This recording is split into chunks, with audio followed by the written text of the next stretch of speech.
စိတ်မရှိတော့ဘူးနော်အဲ့ဒီတော့တကြွယ်ကဘာမှမပြောဘူးအပေါ်ယုံအဝေကြီးကိုလက်ကတော့ထိုးပြီးတော့မြတ်စွာဘုရားရှိတဲ့နေရာလှည့်လက်အုပ်ချီပြီးတော့အလုံးစုံသောအလိုဆန္ဒတွေကင်းတော်မူပြီးသောဟုတ်လားအလုံးစုံသောကိလေသာတရားတွေကိုအောင်မြင်တော်မူပြီးသော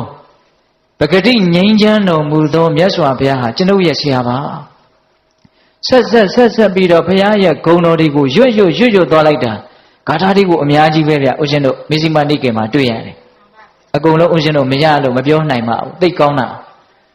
အဲ့ဒီတော့နိဂန္ဓနာတဗုဒ္ဓဆရာကြီးကနေစမ်းပါအောင်ဒီဂုဏ်တော်တွေကိုသင်ကဘယ်တော့မှမြန်သင်ထားတာလေတဲ့ဟိုတနေ့ကမှဘုရားတပည့်ဖြစ်တာအခုဒီဂုဏ်တွေရနေတယ်ဆိုတော့ဒီတော့ဥပါလိတကြွယ်ကအရှင်တဲ့ပန်းမုံကြီးနားမှာရက်နေတဲ့လူတယောက်ဟာပန်းကုန်းတွေကုန်းမယ်ဆိုရင်ဘာမှမခဲရင်မှုတဲ့ကြိုက်တဲ့ပန်းကိုကောက်ပြီးတော့တီလိုက်ရုံပဲတဲ့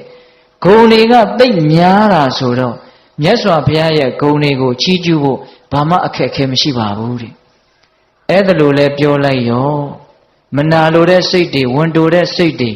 မြတ်စွာဘုရားရဲ့ဂုဏ်တွေကိုမကြားနိုင်တဲ့အတွက်ကြောင့်အဲ့ဒီနိဂန္ဓနာတဗုဒ္ဓဆရာကြီးဟာခရွင်းကနေလောပူတဲ့သွေးတွေအန်ထွက်တယ်တဲ့ဟုတ်လားအဲ့ဒါဦးဇင်းတို့ဒီသုတ်တန်ကြီးကိုပိဋကပေါင်းသူတော်ကောင်းတို့ကိုဘာကြောင့်ပြောရတယ်လဲဆိုရင်ကာယကံဝစီကံတို့ထက်မနောကံသည်မကောင်းတဲ့ဘက်မှာကြီးကျယ်တဲ့အပြစ်ရှိတယ်စိတ်ကလေးဒီသာလျင်ကြီးကျယ်တဲ့အပြစ်ရှိတယ်ဟုတ်လားမကောင်းတဲ့စိတ်ဒီသာလျင်အခရာကျတယ်လို့ပြောချင်တာဟုတ်လားဒါကြောင့်ဒီမကောင်းတဲ့စိတ်တွေဒကာဓမ္မတို့ဦးဇင်းတို့တွေကိုကြိုးကင်နေတာ哦ကောင်းတဲ့စိတ်တွေကောင်းတဲ့အတွေးတွေကောင်းတဲ့စိတ်ကူးတွေဖြစ်လာအောင်ဘယ်လိုလုပ်မလဲဒီအချက်ကလေးဟုတ်လားစိတ်ကခိုင်းတဲ့အတိုင်းပြောရတာနော်ဒကာမကြီးများမနေ့ကဦးဇင်းတို့စကားတို့ရဲ့အစွမ်းလို့ပြောလိုက်တယ်ကောင်းတဲ့စကားတွေကိုကောင်းတဲ့စိတ်တွေကပြောခိုင်းတာဟုတ်လားမကောင်းတဲ့စကားတွေကိုမကောင်းတဲ့စိတ်တွေကပြောခိုင်းတာအဲ့ဒါလိုပဲအလုပ်တွေကိုလည်းပဲစိတ်တွေကခိုင်းနေတာအဲ့တော့စိတ်တွေရဲ့ကြေးကြုံမဲ့တကယ်ကန်းတော့ဝစီကံတို့ကာယကံတို့ဆိုတာလေဟုတ်လားအဲ့ဒီတော့အဲ့ဒီစိတ်ကလေးတွေကိုတကယ်ကောင်းတဲ့အတွေးလေးတွေဖြစ်အောင်စိတ်ကူးကောင်းကလေးတွေဖြစ်အောင်ဘယ်လိုလုပ်မလဲဆိုလို့ရှိရင်ယောနိသောမနတိကာရနော်ဦးဇင်းတို့စာကတော့မြတ်စွာဘုရားအဲ့လိုဟောတယ်နော်မှန်ကန်တင့်လျောက်ပတ်စွာတွေးတတ်တာစိတ်ကူးတတ်တာနော်အာယောနိသောမနတိကာရမသိမတဲ့မမှန်မကန်တဘာဝမကျစွာတွေးတာစိတ်ကူးတာအဲ့ဓာတွေကဒကာဓမ္မတို့ဦးဇင်းတို့တွေကိုစိတ်ကောင်းစိတ်မကောင်းဆိုတာတွေဖြစ်သွားအောင်ပြုလုပ်နေတာအဲ့ဒီတော့ယောနိသောမနတိကာရနဲ့အာယောနိသောမနတိကာရသည်အရေးမကြီးဘူးလားအရေးကြီးတယ်ဦးဇင်းတို့ဒါလေးနဲ့ပတ်သက်ပြီးတော့ဖြစ်ရက်တစ်ခုတည်းမှာကိုပဲစိတ်ကူးတွေမတူတဲ့အကြောင်းအတွေးတွေမတူတဲ့အကြောင်းအမြင်တွေမတူတဲ့အကြောင်းလေးကိုနည်းနည်းပြောပြခြင်းတယ်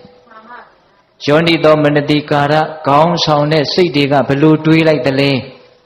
အာယောနိသောမနတိကာရဆိုတာကြီးခေါင်းဆောင်လိုက်တော့ဘလို့တွေးလိုက်သလဲဟုတ်လားဖြစ်ရက်တစ်ခုတည်းကိုပဲအမြင်မတူကြဘူးနော်ဒါလောကကြီးမှာဒါသဘာဝပဲနော်တခါကြီးမိုက်များဒီဖြစ်ရက်ကိုပဲကြည့်ပြီးတော့သူကဟိုလိုမြင်တယ်ကိုကဒီလိုမြင်တယ်ဟုတ်လားအမြင်မတူကြဘူးနော်ဦးဇင်းတို့မြတ်စွာဘုရားလက်ထက်ကကောသလမင်းကြီးတို့မာလိကာမိဘုရားတို့ဥဆောင်ပြီးတော့ဒါနကောင်းမှုကြီးပြုကြတာလေအတတိတဒါနာဆိုတာကြားဖို့တယ်မို့လားဘုရားတဆူမှာတခါသာလင်ဖြစ်ပေါ်တဲ့အလှပွဲကြီးပေါ့ဟုတ်လား14ကလေးကုန်နေတဲ့ဟုတ်လားတန်140ကုန်တာပေါ့အဲ့ဒီလိုမြတ်စွာဘုရားအမှုပြုတဲ့တန်ဃာတော်တွေကိုချိန်သေးမပါတဲ့ပစ္စည်းမရှိရအောင်ဆိုပြီးတော့လှူလိုက်တာအတတိတဒါနကုသိုလ်ပွဲကြီးအဲ့ဒီကုသိုလ်ပွဲကြီးကိုကြည်ပြီးတော့ဘေးကလူတွေရဲ့တန်တမှာအတွေးတွေအမျိုးမျိုးဖြစ်ကြတာပေါ့အဲ့ဒီမှာကောသလမင်းကြီးမှာထင်ရှားတဲ့အမတ်ကြီး2ယောက်ရှိတယ်ကာလအမတ်တဲ့ဇုံနာအမတ်တဲ့အဲ့ဒီမှာကာလဆိုတဲ့အမတ်ကြီးကဘလို့တွေးသလဲဘလို့မြင်သလဲဆိုတော့ဩမိုက်လိုက်တဲ့မင်းကြီး တရက်သေးနဲ့14ကလေးသောပစ္စည်းတွေကိုဖြုံးတီးပစ်တာဟောဒီယဟန်တွေကဒီစားကောင်းတောက်ဖွယ်တွေကိုသုံးဆောင်ပြီးတော့ကြောင်းရောက်တော့သင်္ကန်းခေါင်းပြီးခြုံပြီးတော့အိတ်နေမှာဆုံးရှုံးပါပြီစွာဆုံးရှုံးပါပြီစွာဒါကိုပဲမကြည်မနှက်ကြားတဲ့ကနေအဲ့ဒါလိုခံစားပြီးတော့တွေးနေတာဘုရင်ကြီးဆိုတော့သွားပြီးတော့လေမပြောရဘူးသူကဒါသူ့အမြင်ကိုသူကတော့အမှန်လို့ထင်ပါပဲနော်အမှန်လို့ထင်တဲ့အတွက်ကြောင့်ဒီအတွေးတွေကအများကြီးဖြစ်နေတယ်ကြည်စမ်းဟိုလူတွေအလကားလူလေလှုပ်သွားတာယဟန်တွေကိုသူကအဲ့လိုထင်မှာပေါ့နော်မင်းကြီးကလည်းဘာအုံနှောင်းမှမရှိဘူးဒီပြင်နေရာမှာအသုံးချမယ်ဆိုရင်ဘယ်လောက်အကျိုးရှိလိမ့်မလဲအခုအယံကာယောကြီးပစ္စည်းတွေကိုဖြုံးတိပစ်တာအဲ့ဒါလို့စဉ်းစားပြီးတော့မကြည်မနှက်နဲ့မျက်မှောင်တွေကိုကျုံပြီးတော့ဒီတိုင်းတွေးနေတာအာယောနိသောမနတိကာရခေါင်းဆောင်ပြီးတော့စိတ်ကူးတွေကဆိုးနေလိုက်တာဟုတ်လားတခါကြီးမိုင်များစဉ်းစားနေတာတွေးနေတာစိတ်ကူးနေတာအတူတူပဲနော်အေးဇုံနာဆိုတဲ့အမတ်ကြီးကတော့ဘယ်လိုစဉ်းစားလဲဆိုတော့ဟန်ရလိုက်တာတို့မဲ့တပြားမှမကုန်မဲနဲ့ဒီကုသိုလ်ပွဲကြီးမှာတာတို့တွေအကျဉ်းချင်းခေါ်ပြီးတော့တို့မဲ့ကုသိုလ်တွေရတာရှင်ဘုရင်ကြီးမို့လုံနိုင်တာနော်ကြည်စမ်းအလှခံတွေကလည်းမြင့်မြတ်လိုက်တာကိလေသာအတ္တဝလုံးဝကင်းတော်မူတဲ့မြတ်စွာဘုရားလောကကြီးတစ်ခုလုံးကိုကောင်းအောင်သူတော်ကောင်းတရားတွေနဲ့ပြန်ပွားအောင်ကြိုးစားနေတဲ့တန်ခါအတိုင်းဝိုင်းကြီးဒါကြီးကိုလှူဒန်းပြီးတော့နေရတာငါတို့များအရာတော်လိုက်တာဘုရင်ကြီးမို့လှူနိုင်တာကောင်းပါပြီစွာလို့တွေးပြီးတော့တပြုံးပြုံးနဲ့သူ့မှာပီတိတွေနဲ့ပြောနေတာဟင်ဖြစ်ရကတော့တခုတည်းပဲအတွေးတွေတူရဲ့လားစဉ်းစားတာတွေတူရဲ့လားစိတ်တွေဖြစ်နေပုံတူရဲ့လားမတူဘူးအာယောနိသောမနတိကာရခေါင်းဆောင်တဲ့ပုဂ္ဂိုလ်ကြီးမှာတော့အတွေးတွေကြောင့်စိတ်တွေဆင်းရဲပြီးတော့ပူလောင်နေတယ်ယောနိသောမနတိကာရခေါင်းဆောင်ထားတဲ့ပုဂ္ဂိုလ်မှာတော့အတွေးတွေကြောင့်စိတ်တွေကိုကြည်လင်တန့်ရှင်းပြီးတော့အေးချမ်းနေတယ်လောလောဆယ်ကိုပဲစိတ်ခံစားချက်ထဲမှာဘာဖြစ်နေလဲမတူပါဘူးမတူပါဘူးဟိုကအပြစ်တွေပဲရှားနေတာဟုတ်လားဟိုကဘာလဲကောင်းတာတွေပဲရွေးပြီးတော့ကြည်နေတာဟုတ်လားဒါကြောင့်ဦးဇင်းတို့ဓမ္မပဒပါဠိတော်မှာဟောထားတာလေးတစ်ခုရှိတယ်ဗျယဟန်တစ်ပါးကိုအကြောင်းပြုပြီးတော့ဟောထားတာဂျားတဲ့ဖြတ်ပြီးတော့ပြောလိုက်ခြင်းလေးတယ်ခေါင်းထဲပေါ်လာလို့တော့ကြမေ့သွားရင်မပြောပြဖက်နေမှာဆိုလို့နော်ဘာပြောတုံဆိုတော့ပရာဝဇာနုပ္ပသိတ္တနေဆံဥစ္စာနာတင်ကြီးနော်အဲ့ဒီယဟန်တစ်ပါးကဘယ်တော့ဖြစ်ဖြစ်သူများအပြစ်ကိုကြည့်လိုက်ကြည့်တာသူကြည့်တဲ့မျက်လုံးတွေဟာကဲ့ရဲ့မယ်ဆိုတဲ့စိတ်နဲ့ကြည့်တာတဲ့အဲ့ဒီယဟန်တစ်ပါးရှိတယ်အဲ့ဒီယဟန်ကိုအကြောင်းပြုပြီးတော့မြတ်စွာဘုရားကဟောတာနော်ပရာဝဇာနုပ္ပသိတ္တနေဆံဥစ္စာနာတင်ကြီးနော်အာတဝါတတဝဒန္တိအာရသောအတဝေခယပရာဝိဇ္ဇနုပ္ပသိတ္တအမြဲတမ်းသူများရဲ့အပြစ်ကိုကြည်လေရှိသောနေဆံအမြဲတမ်းဥစ္စာနာတင်ကြီးနော်ကဲ့ရဲ့မဲဆိုတဲ့အမှတ်တင်ညာသာလည်းရှိ၍နေသောဟောစိတ်ထဲမှာအပြစ်ကိုပဲရှားနေတယ်ကဲ့ရဲ့မဲဆိုတဲ့တတိပဲရတယ်သူ့မှာတတိမဟုတ်ပါဘူးလေတင်ညာနော်နေဆံဥစ္စာနာတင်ကြီးနော်တဲ့နေဆဆိုတာအမြဲတမ်းဥစ္စာနာဆိုတာကဲ့ရဲ့တာတင်ကြီးနော်ဆိုတာကအမှတ်ရနေတာသူဘာအမှတ်ရနေတော့ကဲ့ရဲ့ဖို့ပဲအမှတ်ရနေတယ်တဲ့ဟင်ဒကမာကြီးများဟုတ်လားအဲ့ဒါလိုပဲအပြစ်ရှာပြီးတော့ကဲ့ရဲ့ဖို့လောက်ပဲတွေးနေတာအဲ့ဒီယဟန်ကအဲ့ဒီတော့ဘာဖြစ်တုံဆိုတော့အာရာသောအာတဝက်ခရာအာတဝတရားကုန်ခန်းခြင်းကဝေးတယ်တတ္တအာတဝဝဋ္ဌံတိတဲ့လောဘဒေါသဆိုတဲ့ကိလေသာတရားတွေမကောင်းတဲ့စိတ်တွေသာနဲ့တိုးပွားလာတယ်တဲ့ဟုတ်လားအဲ့ဒီတော့ကဲ့ရဲ့မဲ့စိတ်နဲ့အပြစ်ရှာမဲ့စိတ်နဲ့လောကကြီးကိုကြည့်မယ်ဆိုရင်တော့မကောင်းတဲ့စိတ်တွေဒီသာနဲ့တိုးပွားလာမယ်ဟိုဟာကတော့ဒီတိုင်းရှိနေမှာပဲနော်ဟင်တခါကြီးဒီမိုင်းများဟုတ်လားလောကကြီးကတော့ပုံမှန်လဲပတ်နေတာပဲလေကိုကအဲ့ဒါကြီးကိုကြည်ပြီးတော့မကြည်မနှက်ဖြစ်နေတယ်ဆိုရင်စိတ်ထဲမှာဘာဖြစ်နေတော့မကောင်းတဲ့စိတ်တွေသာနဲ့တိုးပွားနေတာဟုတ်လား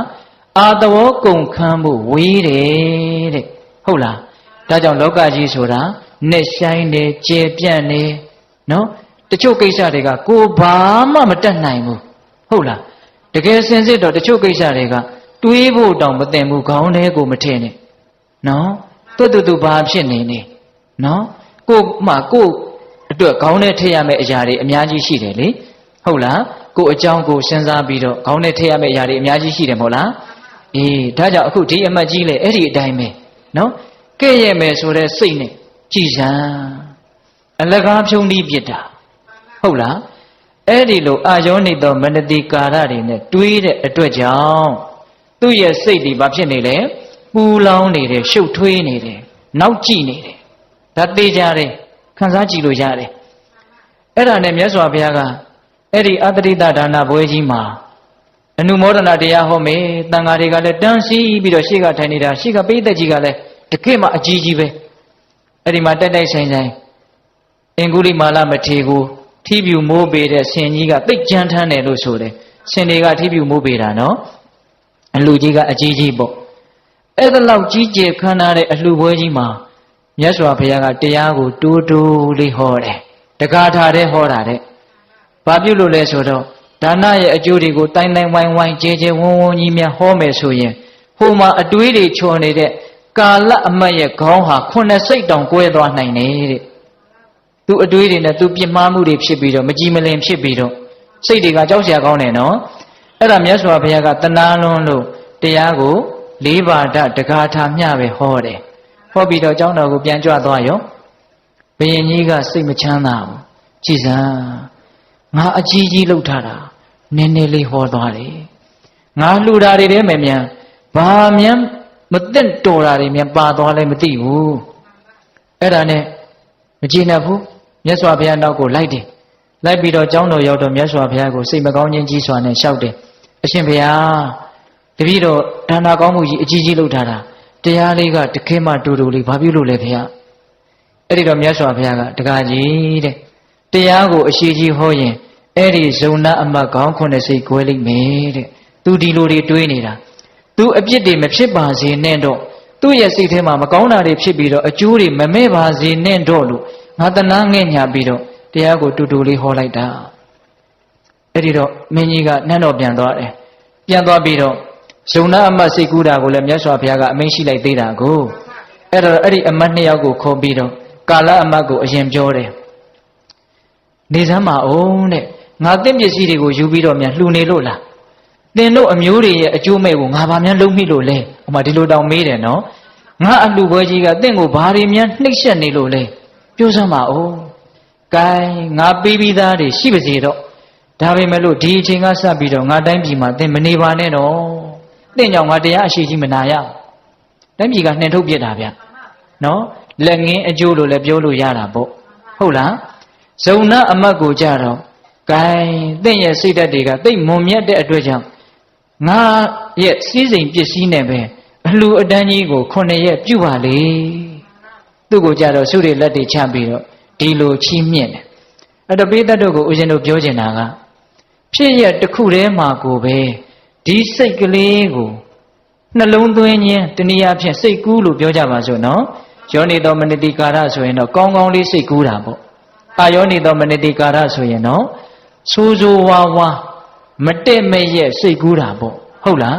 အဲ့ဒီစိတ်ကူးတွေဟာအတွေးတွေကိုဖြစ်စေတယ်ဟုတ်လားနော်ယောနေတော်မနတိကာရကကောင်းတဲ့အတွေးတွေကိုဖြစ်စေတယ်အာယောနေတော်မနတိကာရကမကောင်းတဲ့အတွေးတွေကိုဖြစ်စေတယ်အဲ့ဒီအတွေးတွေဟာအင်မတန်ကြီးကျယ်တယ်ဗျဒကမာကြီးများအဲ့ဒီစိတ်ကူးတွေဟာအင်မတန်ကြီးကျယ်တယ်မိစ္ဆာဒိဋ္ဌိဆိုတာလဲမှားမှားယွင်ယွင်တွေးပြီးတော့မှားမှားယွင်ယွင်ဆုံးဖြတ်ချက်ချလိုက်တာပဲမဟုတ်လား